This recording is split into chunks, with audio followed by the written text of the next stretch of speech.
Hello everyone दोस्तों, जो दोस्त हमारे चैनल पे नए हैं वो सब्सक्राइब कर लें। आइए दोस्तों जानते हैं, ये आपका टर्क्यू है। टर्क्यू का मोंटेर एलसी है दोस्तों, जो आपकी अच्छी कंपनी टर्क्यू है। ये आपका दोस्तों 60 ml में आता है। आइए दोस्तों जान लेते हैं इसमें कौन कौन सी दवा मिली हुई है। इसमें दोस्तों आपका लिवोसिटिजिन है 2.5 mg, और इसके बाद दोस्तों इसमें मोन्टिल्यूकास्ट है 4 mg। आइए दोस्तों जान लेते हैं ये किस प्राइस में आता है।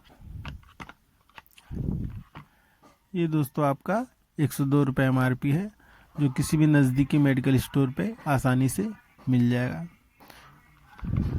दोस्तों जान लेते हैं इसमें कौन कौन सी दिक्कतों में काम आता है। ये दोस्तों बच्चों के सर्दी हुआ हो या खांसी हुई हो, दोनों में दोस्तों ये लाभकारी है। दोस्तों मिलते हैं दोस्तों नए वीडियो में नई जानकारी के साथ। तब तक के लिए bye bye, take care, thank you for watching दोस्तों।